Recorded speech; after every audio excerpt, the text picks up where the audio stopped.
After 4 years of living in Japan, still thankful. Or am I?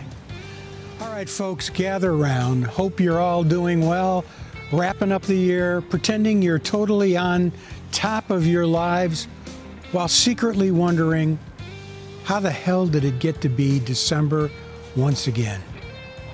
Did you ever notice how time speeds up as you get older? It's like life is one giant roll of toilet paper. And I'm telling you, the closer you get to the cardboard tube, the faster that thing spins. You blink and suddenly you're checking for senior discounts and trying to remember where you parked your car. You swear you literally just got out of. Anyways, as of last weekend, I officially hit 4 years living in Japan. 4 years! Unreal, right? I showed up 3 days after Thanksgiving 2021, right as COVID was still sprinting around the planet like it had something to prove. And somehow, in these 4 years, my life changed faster than music formats. Records, CDs, MP3s, and now streaming, except instead of 60 years, it happened in what, a long weekend? You know, the crazy part is I rolled with it. I haven't turned into some cranky old fart shaking my fist at the clouds. No postal worker meltdowns, no screaming at neighborhood kids because they breathe too loud. I managed to transition my whole damn life with minimal stress and the occasional senior moment. And honestly, with my track record, that's a freaking miracle. Now, most people think the biggest change in my life was packing up everything and flipping the table and relocating to Japan. And yeah, sure, that was huge, life-altering. I'll give you that. But no, the real earthquake, retirement. Yes, sir, retirement hit harder than wasabi up the nose. After 41 years of meetings, PowerPoints, business trips, call reports, and being tethered to a work phone like it was a medical device, walking away from all that, that was the real shock to the system. Oh, moving to Japan was big, but retirement drop-kicked me into a completely different universe. Honestly, I felt like Tim Robbins in Shawshank Redemption, crawling through that sewage pipe of corporate life, dragging myself into the reins, arms wide open, gasping, "I'm free!" And for some of you, you're right there with me. For others, it's coming soon. And some of you are still stuck in the tunnel. Keep crawling. Freedom's on the other side, even if it smells like hell getting there. So in today's episode, I'm going to break down both the move to Japan and retirement. The double whammy that flipped my life upside down and somehow made it better, weirder, calmer, and more confusing all at once. What have I learned? What surprised me? What am I thankful for? And what do I still struggle with? And how the hell do you steer a ship when you're in waters you've never sailed before? So let's take a step off that plank and dive right into the chaos. Part 1, how your memories become your life's best souvenir.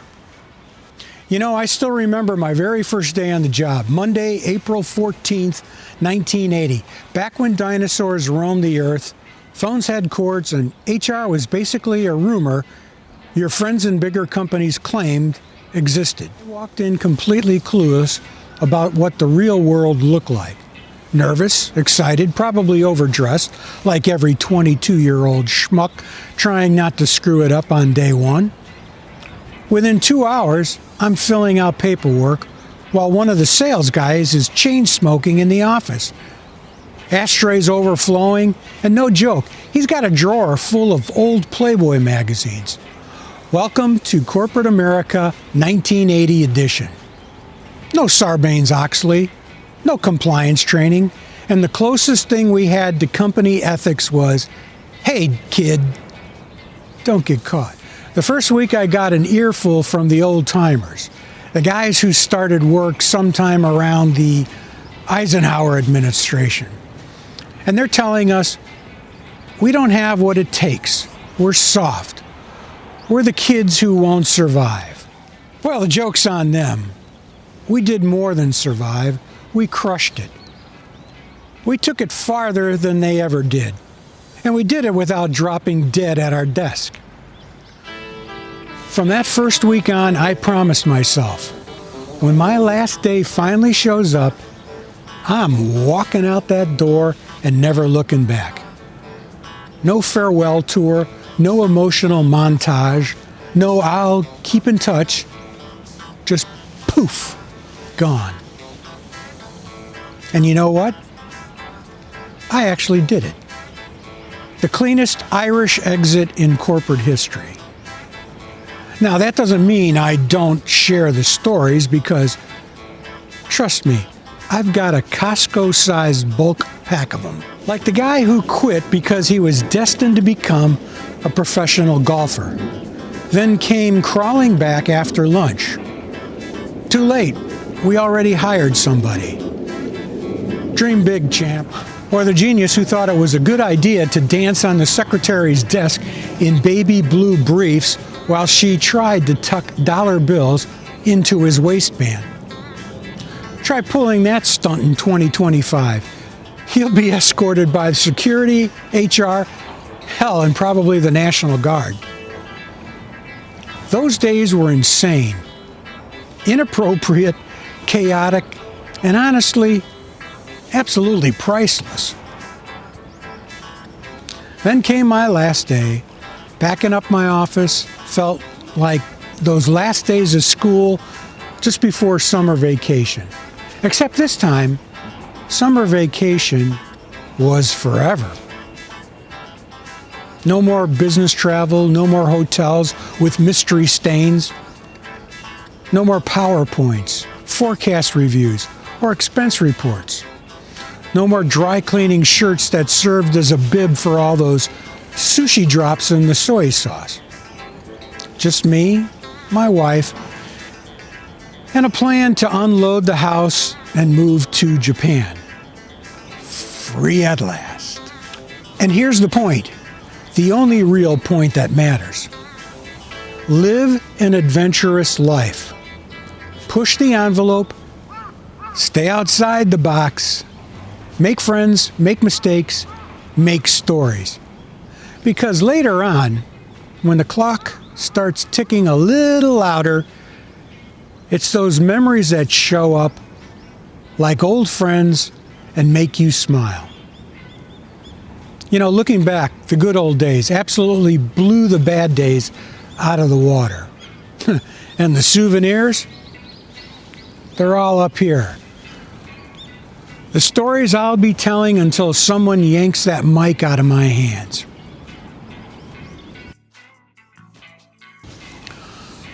Part 2. Now what, genius? Then comes that first Monday morning of retirement. You open your eyes and nothing. No alarm, no commute, no scraping ice off the windshield at 7 a.m. while questioning every life decision that led you to a job you didn't even like half the time. No senior managers barking, "Why did the sales team underperform here and overperform there?" Hey, like I was magically controlling the economy with a joystick. Guess what? Doesn't matter anymore. That's their circus now. Hey, I punched out. Suddenly, your daily decisions shift from how do we grow Q3 revenue to do I even need to shave today? Who's going to complain, my dog? No more emails from customers asking where their parts are or demanding a quote on some project you'll never think about again. Now, when those emails come in, oh wait, they don't. It's someone else's problem. That feeling, that's freedom, baby. That's Andy Dufresne standing in the rain in Shawshank, except without the sewage pipe and with slightly better hair. And what do you do with this newfound freedom? Exactly what every retired guy does. Fried bologna sandwiches, binge-watching sports, World War II documentaries, mob movies. Basically, all the stuff you swore you'd enjoy someday when you weren't chained to the corporate hamster wheel. Well, guess what? Someday showed up. But here's the catch nobody wants to talk about. No more paychecks. You're free, yes, but until Social Security kicks in. You're also living like a college kid with much nicer sofa. That's why I always tell people, save more than you think. If you think you've saved enough, congratulations, you're still short. One of our senior execs once told me the same thing. If I did it over again, I'd save more, which is executive speech for I had no clues what groceries cost when somebody else was paying for lunch. So now the focus shifts. Apply for the resident visa. Apply for Jaeger's paperwork. Hey, my wife's already packed and gone back to Japan. She's working, settling in, being productive, while I was wrestling with forms, moving boxes, and the emotional trauma of trying to sell a house in a post-COVID market where interest rates were climbing faster than a Tokyo bullet train. And let's not forget the purge. Sorting through 41 years of crap. Every drawer, every closet, every mystery cable from 1986 that might be important someday. I just did this for my aunt and for my parents partially. And I'll tell you, once as hard, twice as exhausting, 3 times, that's punishment. That should count as community service hours. Hey, but eventually, after setbacks, you can see in my #1 video why I'm retiring in Japan, and you should too. The clouds parted. Got the passport, got the visa, got the green light for Jaeger, emptied the house, sold the anchor, and then Jaeger and I got on that plane, Japan bound. Ready to start what I now call my real retired life in Japan. Part 3. Am I bored and homesick? Well, here's the big question everyone wants to ask but dances around like it's radioactive. So, Mark, are you bored yet? Homesick? Regretting everything? Short answer, nope, not yet.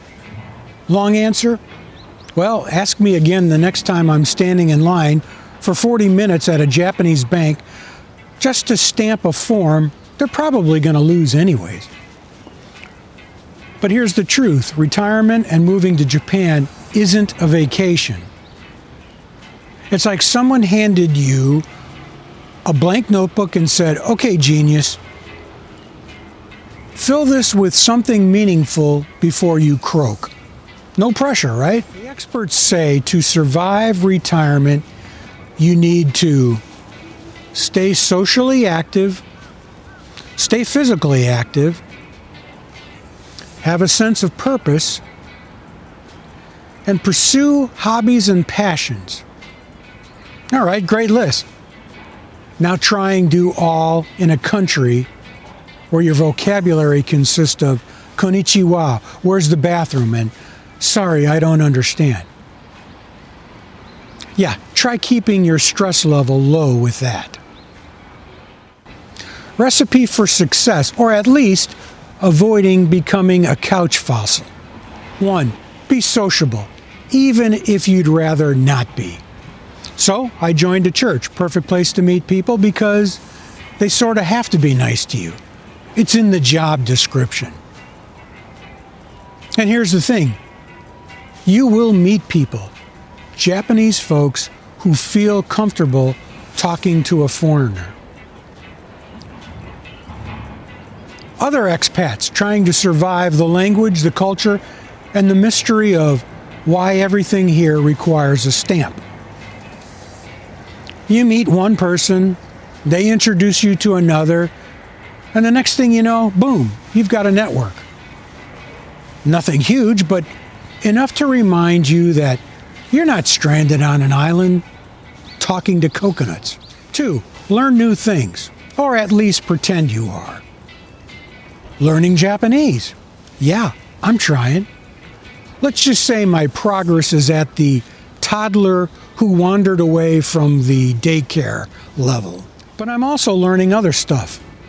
Video editing, photography tricks, software, random things I've never had the brain space for when I was deep in conference calls and PowerPoints. And here's the secret they don't tell you.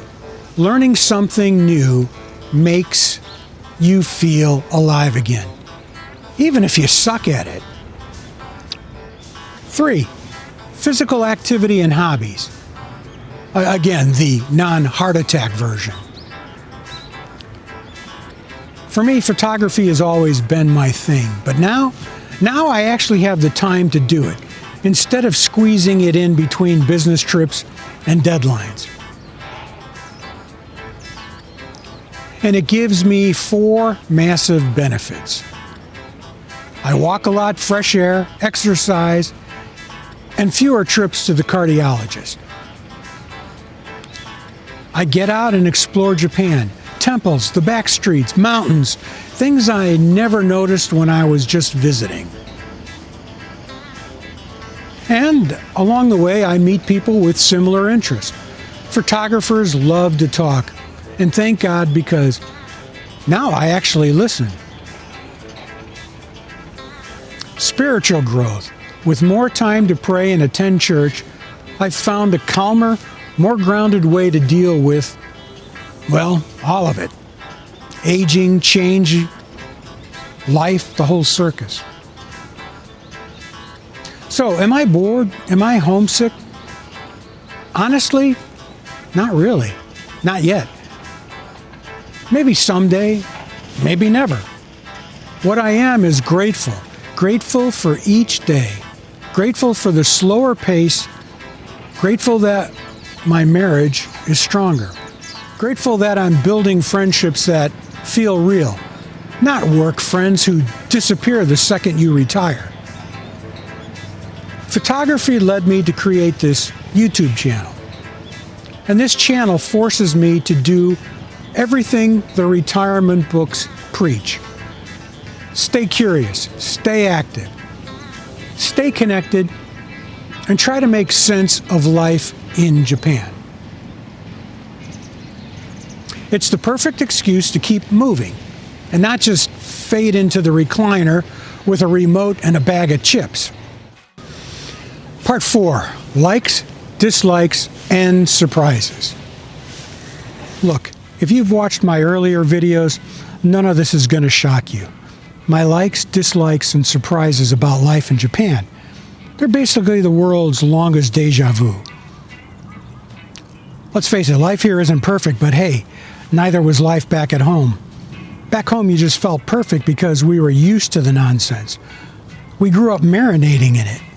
You didn't notice the cracks in your ceiling until somebody pointed it out to you. I've said this 100 times before moving here. I traveled to Japan more than some people travel to their own garage. I met the people, ate the food, saw the shrines, froze at the bus stops, the whole sampler platter. So real surprises? Not many.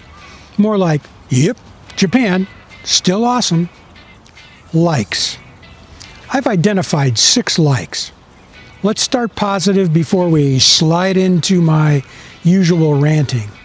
Number 1 like, The Japanese people. Kind, respectful, considerate. Honestly, it's almost suspicious.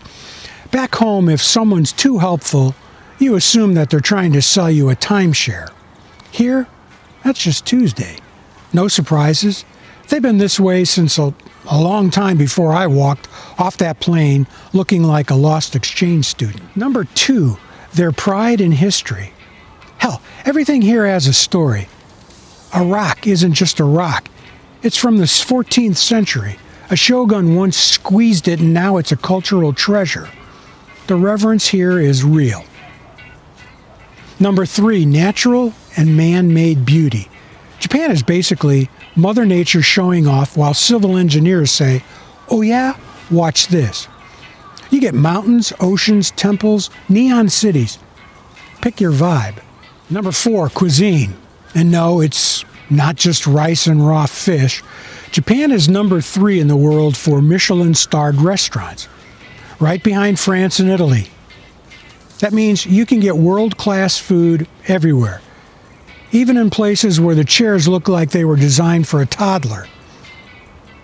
Number 5, like healthcare. People, it's good, it's affordable, and people actually live longer here. That tells you something, mainly that no one is trying to bankrupt you because your elbow hurts. Now let's talk about one of my absolute favorites. Number 6, my height.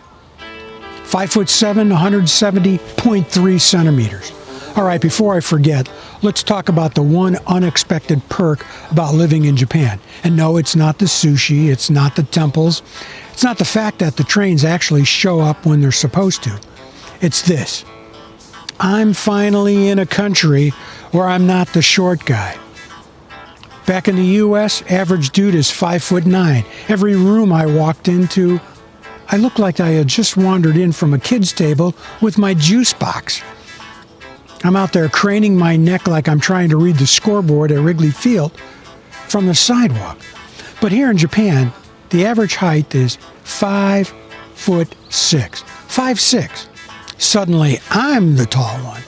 I'm not looking up at people anymore. Hell, some of them are looking up at me. You know what that does to a guy's spirit? I'm walking around like, yeah, that's right, 170.3 centimeters, baby, head on a swivel. So yeah, out of every cultural, historical, spiritual thing Japan has to offer, this right here, this is the one advantage I'm taking to the freaking grave. Now let's get to the dislikes. All right, buckle up. Number 1, no surprise, Japan's banking system. Good Lord. If hell has a customer service desk, it's modeled after the Japanese bank. They don't care who you are, foreigner, local, emperor, doesn't matter. Their motto should be, our way, or kindly go screw yourself. Every visit feels like you're asking your father for the car keys. The answer is always the same version of no, and you still walk away apologizing. Number 2 dislike, their total allergic reaction to flexibility. People, Japan does not bend, ever. You could show them a simpler option, a better option, even a cheaper option, and they'll go, interesting. Anyway, here, 5-page form in triplicate. They've been doing it one way since 1642, and God forbid you ask them to change it. Number 3, dislike. Sidewalk cyclists. Now this one blows my mind. Here in Japan, this is the politest culture on earth. Until they get on a bicycle. Then suddenly they're silent ninjas trying to take you out from behind. Just a simple coming through would save lives, people. Instead, I'm walking around like I'm in a Bourne movie, head on a swivel. Part 4. The bitch. Mother Nature. Look, living in Japan, you've always had this little voice in the back of your head whispering, hey buddy, just so you know, at any moment, things can go sideways. And no, I'm not talking about Japan's lovely neighbors. Well, you know who they are. China, Russia, and North Korea. Those guys are like the sketchy dudes at the end of the bar. You keep an eye on them, but they're not the ones throwing the chairs. Today I'm talking about Mother Nature herself. Yeah, her. The original diva, the queen of chaos, Mrs. Doom and Gloom herself. And here in Japan, she's got a whole freaking cast of characters. First, there's Typhoon Tammy. Blows in every summer like she's late for a hair appointment, trashes the place, then leaves before you can yell at her. How about Mudslide Margaret? Shows up whenever it rains more than 5 minutes. She doesn't knock. She doesn't text. She just drops in, literally. Let's not forget Earthquake Eleanor. She's the one who flicks your house at 3 a.m. just to remind you who the hell's running this place. Oh, let's not forget about Veronica Volcano. The drama queens. She's quiet for decades, hell, centuries. Then boom, big entrance. And the one that's really scary, Susie Tsunami. Ah yeah, the other lovely lady Japan forgot to put on the tourism brochures. Japan's been slapped by 143 tsunamis since 684 AD. 143. That's basically one every 9 years, like clockwork. And of course, they're usually triggered by an earthquake or a volcano blowing its top. Meanwhile, back in my hometown, Kamakura, it's been 102 years since the last one. So yeah, beachfront property in Japan? Absolutely not. I'm retired, not stupid. You don't take any of these ladies lightly. Oh no, these aren't the be careful, the sidewalk's slippery problems. These are real, ever ready, hope you paid your insurance bill problems. Hey, and two of them have the power to absolutely unleash hell across the country. So yeah, Japan is gorgeous, peaceful, respectful, safe. But behind the sliding shoji doors, Mother Nature is sitting there like a mob boss, tapping his fingers on the table, waiting for her moment. And we all just politely pretend she's not in the room. Now let's talk about surprises. Number one surprise, how comfortable and affordable Japan actually is. Yeah, homes are small. I mean, really small. Honey, where's the living room? Oh, I'm standing in it? But once you own a place, property taxes lower. Healthcare cheaper. Food less expensive. Insurance less expensive. When I went back to Chicago 2 months ago, everything looked like it had been priced by a guy who lost a bet. I mean, it's been absolutely insane. Let's talk about my number 2 surprise, my own resilience. Hell, I thought I'd be homesick, complaining every day like a 10-year-old at summer camp. Turns out, I'm shockingly adaptable. Hell, Japan fits me better than some of my suits I wore when I was in my 30s.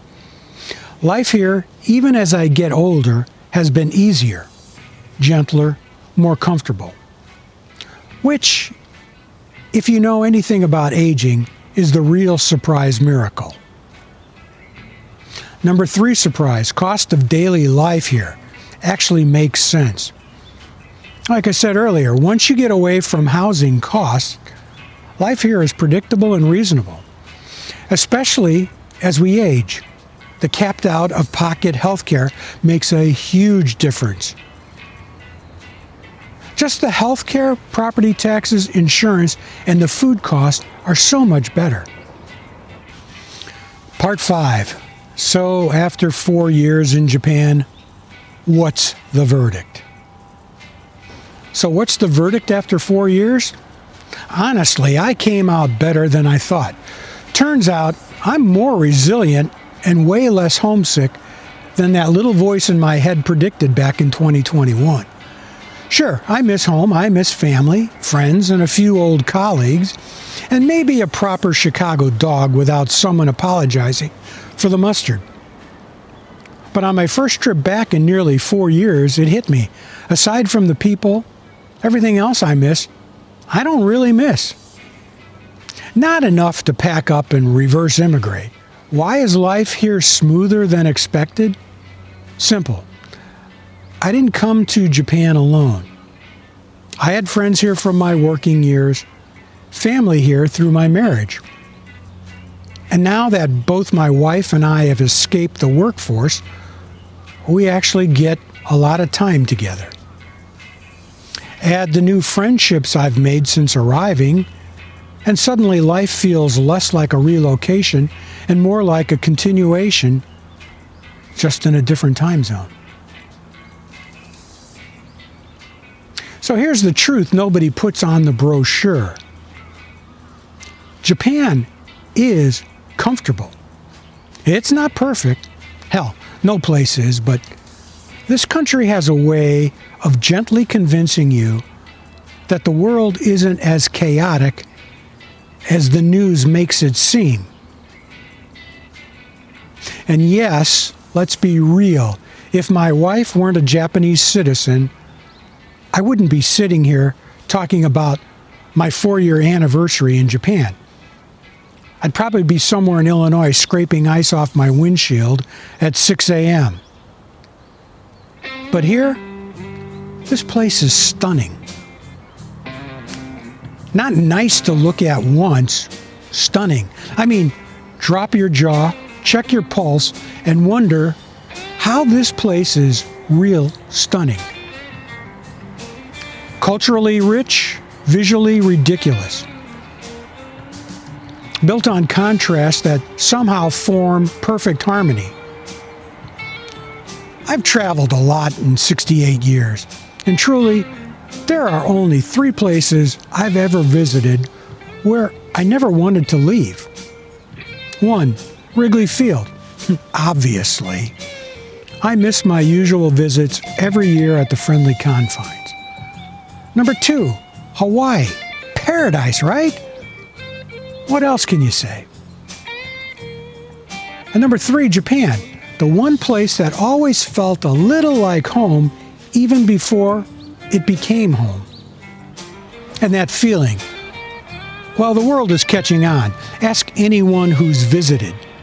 They'll talk your ear off about the safety, the kindness, the food, the temples, the mountains, the trains that run on a schedule so precise even a Swiss watch feels insecure. Now, of course, there are things I don't like. There's no perfect place on earth. Well, unless you count Costco on a free sample day. But Japan hits you with this, what is good about life? Respect, calm, routine, balance. The country runs like one giant mantra, steady, measured, and harmonious. Things don't move fast here. They move deliberately, sometimes too deliberate. But decisions don't shock people here. They don't divide people here. They don't even blindside people. And honestly, I like that. A lot. You know, people debate homogeneity like it's a blessing or a curse. Here's my take. Here in Japan, it's the glue. It's what keeps the country focused, aligned, and relatively sane. And after living here, seeing it up close, I wouldn't want Japan to be anything other than what it is already. It's beautiful, it's orderly, it's peaceful. It's Japan. And after 4 years, I'm thankful, maybe more than ever, that I get to call it my home. All right, folks, that's a wrap for this episode. Look, in just a little over 4 years, I've gone from working every single day since I was 16, grinding, traveling, stressing, pretending to care about quarterly forecasts, to waking up in the morning, and my biggest decision is Captain Crunch, oatmeal. And let me tell you, that's a hell of an upgrade. So you might ask, do I miss work? Not even a little. Different time, different mindset. You know, you hit a point where you just hand the keys to the next generation and say, hey, good luck, kids, don't burn the place down. And if you do, I'm taking a nap. Now, here I am 4 years into Japan. And you know what? Life's good. Shockingly good. I'm thankful for the life I've got. Thankful for the 4 years I've been given here. I'm also thankful for my wife, for this country, for the people I've met, for the stuff that's changed me for the better.